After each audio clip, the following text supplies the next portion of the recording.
Before we begin the show this week, I wanted to give a quick shout out to our sponsor, Recorded Future, a threat intelligence company, and they really sort out the signal from the noise. There's so much information out there in so many places about what's going on in the world of cybersecurity.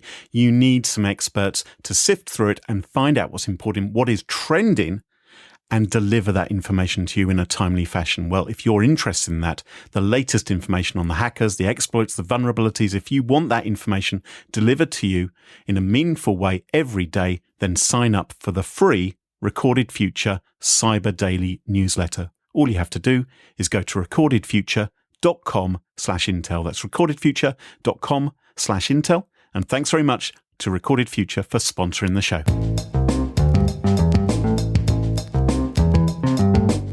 Smashing Security, Episode 18, Windows as a Virus, True or False, with Carole, Theriault and Graham Cluley.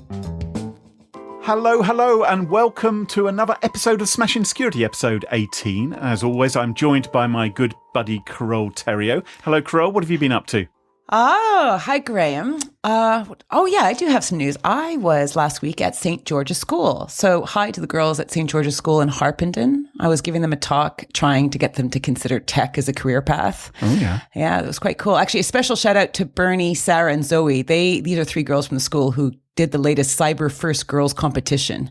And they thought it was really great fun. So it was really cool meeting them. And it was good. It's a really fun experience. Oh, sounds terrific. Yeah. What about you?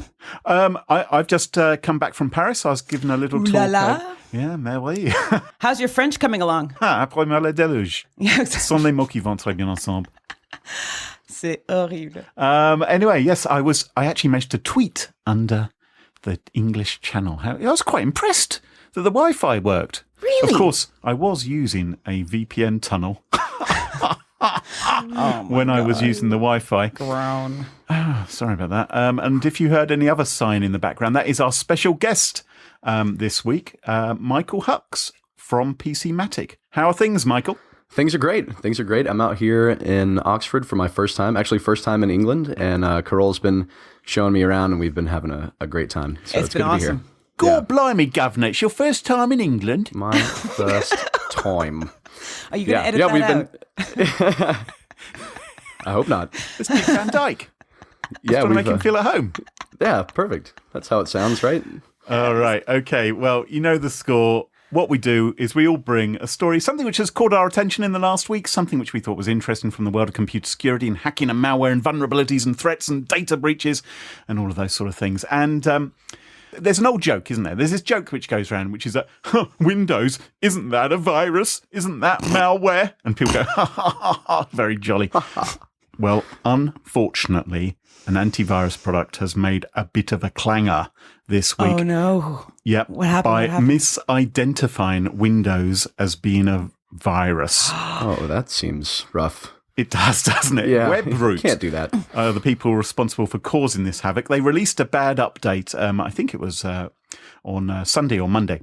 All of the computers relying on it, the companies, the organizations, the home users, it caused them serious issues. Yeah. What it was doing was it was misidentifying various essential Windows operating system files as w32.trojan.gen. So anyone that was running this software, the security software, and had it up to date would ping and say that they had this Trojan, quote unquote, on their machine. Not just ping, correct. Because what it then would do was it would quarantine those files. Oh, no. Effectively cutting the legs off the computer so it could no longer run. It shoved them in the sin bin, and your computer obviously became unstable and wouldn't work properly. Any files digitally signed by Microsoft were whisked away. Now, fortunately, you could reboot and you could restore the quarantined files, but it was causing mayhem. And I saw one Twitter user, a guy called Bob Ripley, he tweeted, "I seem to have installed a nasty ransomware app. It's called Webroot. They've already got... They already have my money. Should I contact the FBI?" And you can kind of understand the frustration. I mean, let's put our hands up here, right? We work in the antivirus industry, or have done in the past, and I think we've probably all worked for vendors where occasionally a small snafu might happen. Sure, that happens. Yeah, Yeah. it Oh, happens. I've seen one. I've experienced a few. Oh, Oh yeah. yeah, well, I think during our days at Sophos, we experienced a particularly bad one. But we're not the only company who've suffered from them, and obviously, Webroot aren't having a great week this week, and they've had bad experiences in the past. In February, as the Register reports, they shafted corporate PCs in a separate incident, causing them to display the dreaded blue screen of death. But this one has hit particularly badly, and it's affected all versions of Windows. It's also affected their managed service providers, so other people who are using their engine. And even though the update apparently was pulled after about 15 minutes, too late, the damage was done. Because, of course, the onus these days is on getting out those updates to protect people's computers as quickly as possible, to protect against threats. And somehow or another, this particular update clearly shouldn't have passed quality control, should it? It shouldn't have got out. Yeah. I mean, oh God, the regrets must be going on and the blaming that must be going on and all the energy trying to fix this. I mean, they are under severe stress, I bet, over there. Well, I'm glad you said that, because I think we all know it's obviously painful for their customers. We know it's painful for their corporate customers, the users affected by this kind of snafu, but it's also horrible for the people manning Webroot's tech support and managing their community forums. And I mean, you can imagine a customer I can't even imagine. feeling absolutely furious if hundreds of their computers have gone on the blink because of this. Yeah. But, it's hard, but don't lose your rag with the poorly paid guy in the support call center who's probably, you're the 900th person who's been screaming at them about this problem. And if he's lucky, he's maybe making time and a half to try and do the 80 hours this week to try and keep the customers happy, right? Yeah. Exactly. So instead, bottle your fury, vent it next time the sales guy comes around trying to sell you something, or you can negotiate a better deal, or speak to the company execs and say, what are you going to do to make up for this disaster? And how are you going to, most importantly, ensure that this never, ever happens, anything like this again? Yeah. Because Now, it's so disastrous. I have a question. Have they actually fixed this problem yet? Has a fix come out and been delivered and everything's fine now, or is this still being dealt with? Well, at the time of recording, so we're recording this on Tuesday afternoon, a fix isn't completely out there. They have posted up on their support forums some methods by which people can protect the systems, but they're still kind of working on exactly how to rectify this in the easiest way for everybody. And clearly, this is going to be something which is going to cause problems for some customers for a little bit of time until they've recovered. It wasn't just that they were misidentifying some Windows files. There were also users on Twitter and on Webroot support forums saying, this faulty update you've pushed out, it's also incorrectly blocking access to websites like Facebook, saying that they're phishing websites, so our users can no longer get onto Facebook. So, to be honest, not all bad news then. Some good has come from this instead. It's a nice way of looking at it. Yeah, maybe some of the corporate clients will think, actually, can we keep that bit? We'd like to carry on blocking Facebook, but just fix all that Somehow, stuff. with all of our computers being down, we've somehow managed to boost productivity at the same time. I can't imagine how that could work. But, Carole, you and I, we've hinted that we've had a problem before. I remember there was a massive Sophos false alarm a few years ago. It was we were longer still than working that, there. but yeah. And it was where an update actually knocked out Sophos's own updating system. Yeah. Which meant that even though we had a fix, We couldn't update it. we get it couldn't out. update people's computers with the fix. It was like the worst catch-22 ever. Yeah, an antivirus detecting itself. So if that's any consolation at all, Webroot, possibly Sophos shot itself even more in the foot. And I'm sure I did at least 100 hours that week, just working there that week. So anyway, be nice to the staff. Go after the executives if you want, but be nice to the staff. They're getting it in the neck right now. Exactly, and they're trying to help you. And as with all these things, it's not worth losing your rag on the phone. It's not going to help anything. Of course, you have to answer to your bosses as well and explain why the computers are down. And there may be serious discussions which have to take place as to what you're going to do about that in future. But right now, we have to solve the problem. Exactly. Right. That's the important thing. So, we feel sorry for Webroot's users and we feel sorry for Webroot as well. Let's hope these kind of things happen less in the future. Michael, I hope you've got something more cheery for us. I do, sort of, I guess. But let me start by asking both of you a question. Okay. How many millennials do you think illegally stream movies and TV shows online in the U.S.?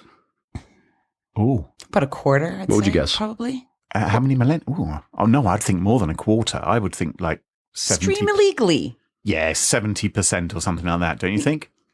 All right, two very different answers.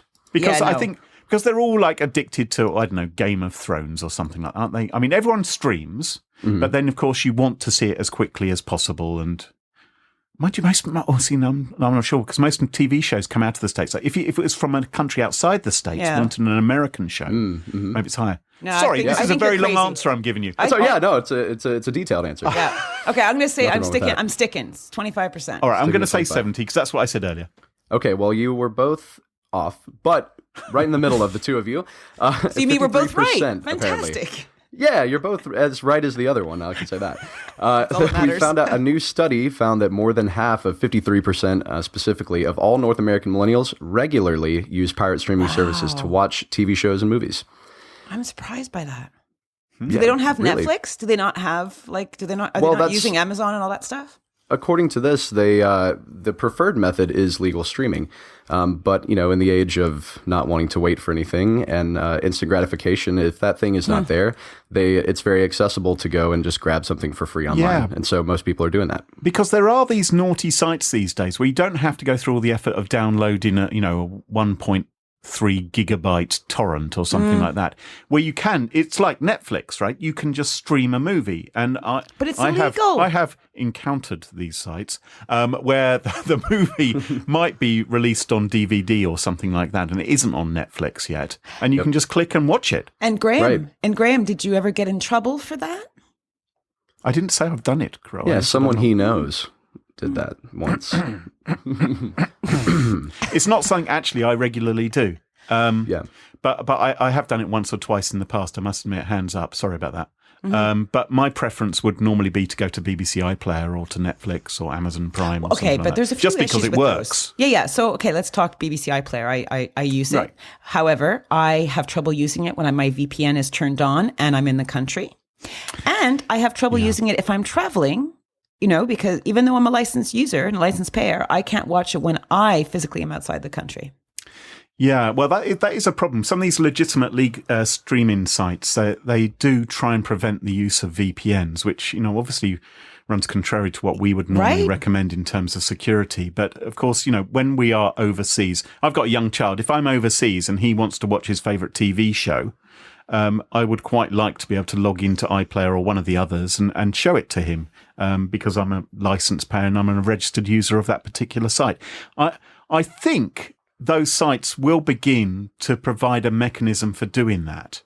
I think so too, and that's one thing you can see here across the board is it seems like that the streaming services are kind of making it difficult for people to access the things they want, especially when that's what we're used to. And when it comes to these things, if you're, for example, with the BBC, if you're out, you can't watch it. If it's not on Netflix, but it's on Hulu, or it's in Netflix in the UK, but not in the US, and it's just there doesn't seem to be this perfectly aggregated program that's been made to do it. And so when people are having a hard time finding what they want, they're, two links down from that is an ad saying, well, you can watch it for free.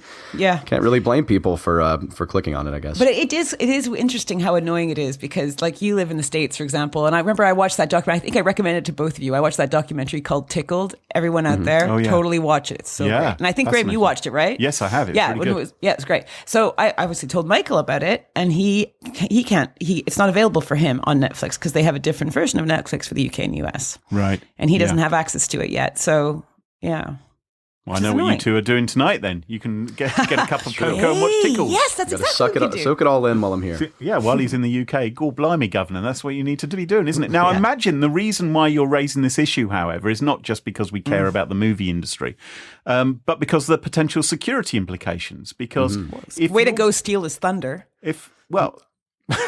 Just saying. You invite a guest. It was coming around to it. Yeah, you invite a guest over and then just steal is his that story. right, Michael? Is that That's something we absolutely should be right. concerned about? I think it's absolutely right. And I wonder if most of the common people out there in the world who are just going around and looking for movies to watch, if they understand the security risk and the implications of using these sites, like what kind of things can happen to them. And I think that a lot of people don't really know. They just think it's some kind of, wow, it's free and that's cool and nothing's really happening. And not that I can see from at least, but do people understand that there are issues with this, like security risks?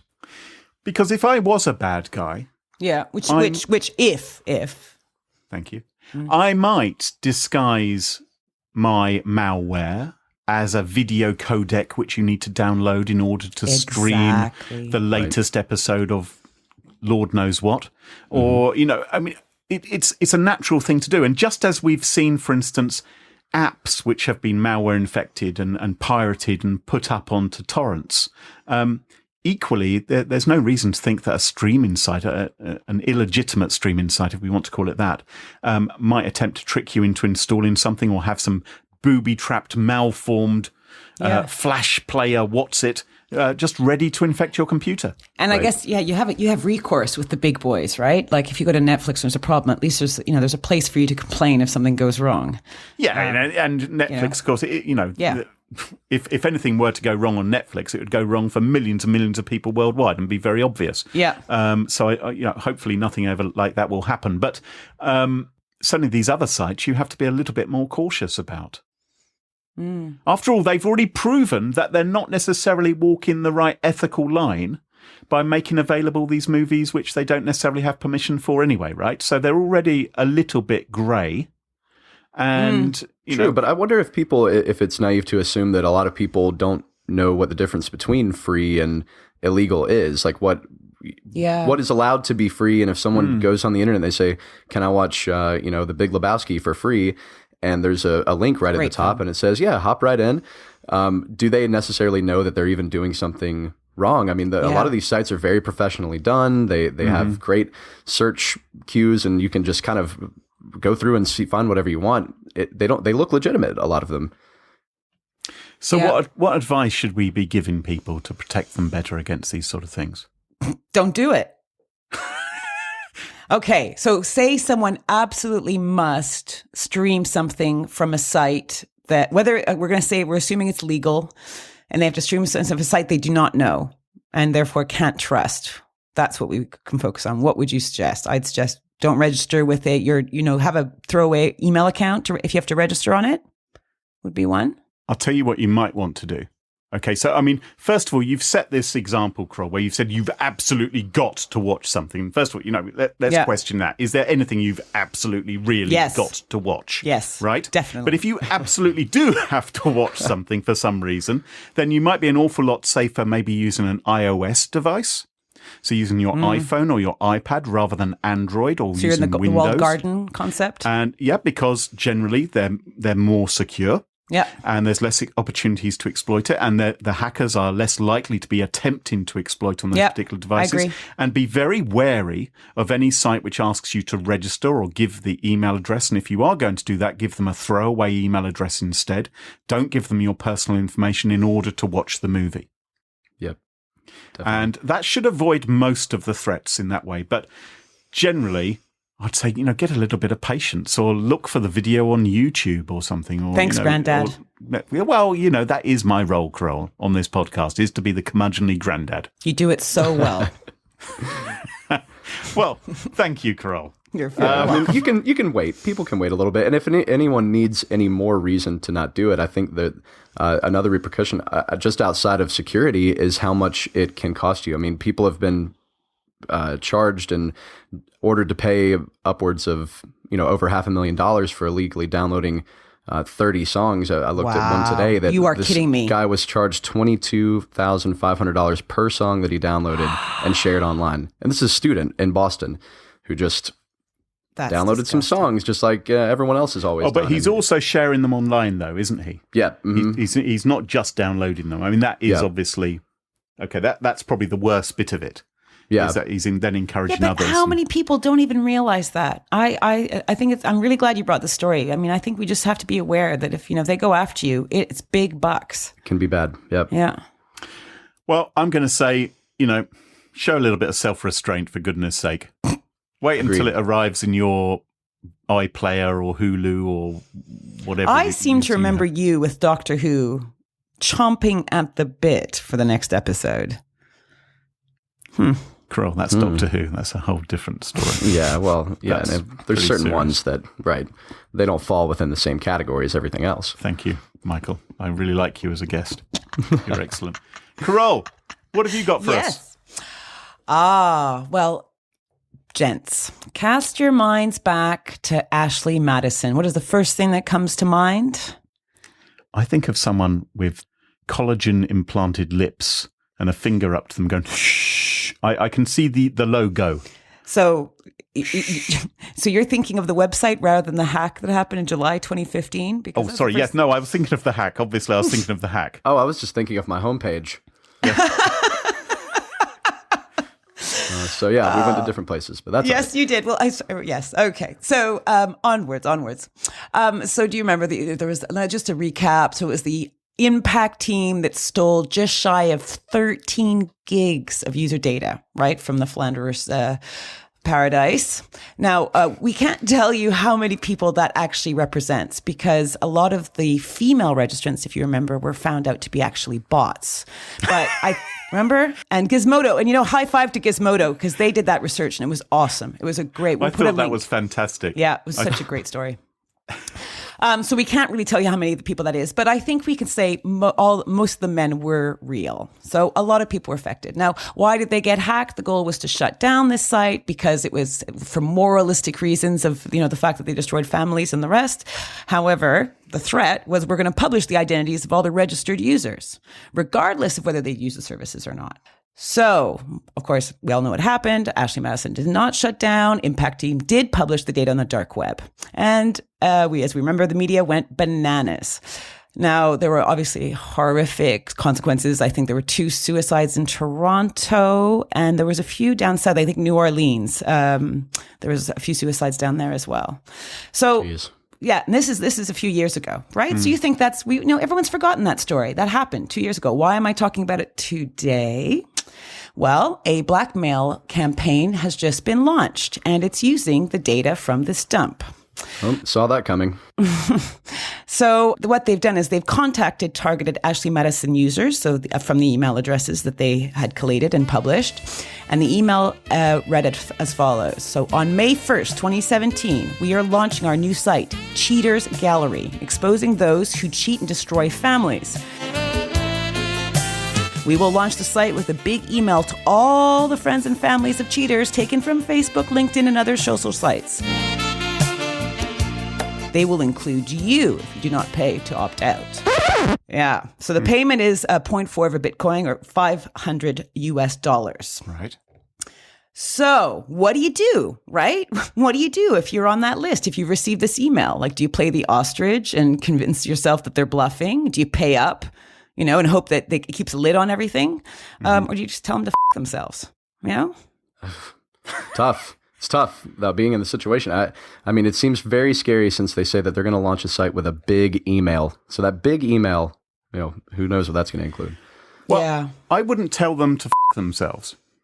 I think that's just like poking an angry bear with a stick, isn't it? I think that's just going to cause trouble. You don't want them to focus any more attention on you. Yeah, you should shy away from the bullies. I don't think you should pay up either. Because if you pay up, you've revealed to them that you're someone who's prepared to pay. Right? Yep. The trusted cash cow. Yeah. Yes. Yeah. You've actually just labeled yourself as a trusted person to actually attack because they know you're going to deliver. And if you've paid once, maybe you'll pay twice, or maybe you'll pay more next time. And it's like you clearly don't want this information to leak out, so I'm going to try and get more money out of you. So don't give in to blackmailers. Sure. And I would imagine the moral compass of the people putting on this scheme, they'll be like, well, he paid, so let's just call it quits and let him go. Yeah, I mean, what stops them from doing this over and over and over and over until they either wipe you completely clean or just you decide not to pay, but you've already paid 10 times. Yeah. I also think you need to think about, how likely is it that the criminals are actually going to go through with their entire plan? So, okay, they're saying they're going to create this site, Cheaters Gallery, and expose people's names. Well, first of all, these people's names are already exposed. The Ashley Madison database has been out there for 2 years. Yeah. And there have been other attempts to blackmail them in the past. I've received emails and people have forwarded me letters which they've received because they were members of Ashley Madison. Yeah. And they've been, in some cases, very worried about it. In some occasions, they've even received letters sent to their wives at their homes. You would think, right, that most of them who were involved in the original hack have come clean about being on the site because they had to go through this already. I mean, maybe a few got through, because they deleted the email or I don't know, somehow, was able to hide away from it. I mean, there's other aspects of this. The first thing which I want to focus on is put yourself in the point of view of the blackmailer. What have they got to gain from going through that entire database and scouring Facebook and LinkedIn and trying to work out who your partners are and who your family members are and then try and reach them as well? Well, that's an awful lot of effort to go to, and you're not going to make any money out of it. Mm-hmm. No, but they, in the initial email that they send out, just to show they mean business, they included some of the information from the data dump, the original data dump. Yeah, from the data dump. That's easy. Anyone can get their hands on that within 10 minutes on the internet. And that's what they're suggesting they're going to do, right? They're saying they're planning to put all this online in a cheater's gallery. And I think there's the extra gravy, if you want, of embarrassment by saying we're going to go after, your loved ones and tell them what you've done. And you're suggesting, of course, they're not going to do that. That's going to be a lot of work. Yeah. They might do it in a handful of examples, but they're not going to do it for most people. Right. And I'm tended to agree. It's and even if they do create a cheaters gallery with everyone's detail up there, well, whoopee-doo, Mr. Blackmailer, because there's already plenty of websites where you can enter people's names and see if they occur in the Ashley Madison database. And furthermore, Ashley Madison never bothered to verify people's email addresses. So you could put in, and I believe, for instance, Tony Blair's email address, right? Former Prime Minister of Great Britain. His email address was in the Ashley Madison database dump. Mm-hmm. But I don't think he was cheating on Cherie. No, right? Yeah. And there's stories of that. It's really, there's stories of people who say that they have been added, which obviously I'm sure that's true in some cases, and I'm sure in other cases that's the story you're using, right? To try and. I'm sure it's a good go-to excuse. Yeah. I mean, absolutely, Carole. Right. I'm sure some people will use that excuse. Of course they will. Yeah. But it's an excuse. One thing I would say is do not try and seek out the data dump to see if you are on it or not. Check out a service like, for example, Troy Hunt's excellent service, Have I Been Pwned? And you can put in your email address at that location to see safely whether you're on any of these lists and where you might have your name may have been found, your email address and some of your data. And be more careful in future. If you're going to sign up, it doesn't matter if it's an adultery. I mean, Ashley Madison sold itself and marketed itself a great deal as like having an affair and all that kind of business, right? But even if it isn't that kind of site, even if it's just a regular dating site, if you're signing up for it tomorrow, be careful what details you give it and what email address and so forth you might give it. Because in 15 years' time, when you are in a healthy relationship and that site gets hacked and your information comes out, your then current partner may think, well, what are you doing as a member of that site? And you'll be there saying, well, I joined it 15 years ago. Okay. Right? Okay. Right. But all these sites often require payment. And in order to provide payment, they often require credit card details. Now, obviously, some have PayPal and some have other methods of payment, which can be better to protect your anonymity should the worst happen. But, they do need to, a lot of these sites demand that you kind of provide legitimate credentials before you go forward. Not all, but there's a lot that do. Not all, no. And so, caveat emptor, right? Be careful what you're buying and what you're joining.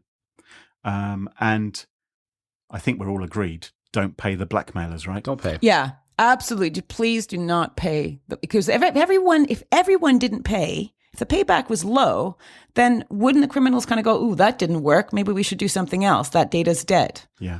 Right? And that would and if this works for them, it encourages other people to do this so please, on other things. We say don't pay. We say don't pay. We say don't respond to the blackmailers either. In fact, I would say go one step further and report the blackmail extortion attempt to the authorities because it may well be that they are investigating the case and that they need evidence. That's a good point. So if you have any, pass it over to them so that they can try and find out who these blackmailers are. Yeah. Good call. Yep. Alrighty. Well, on that cheery note, I think we're coming to the end of the show, aren't we? If you enjoyed the show, make sure to subscribe to us on iTunes. or on Google Play Music or Stitcher or TuneIn or Overcast. And if you like us a lot, please leave us a review. It really helps.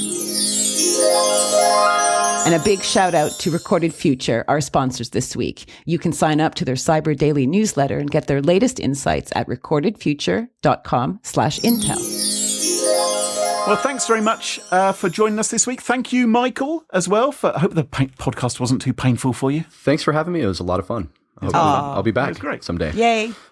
If you liked the show, tell your friends. Let us know what you think. You can go to www.smashingsecurity.com and you will find an email contact form and a link to our Twitter and all the other places where we hang out online.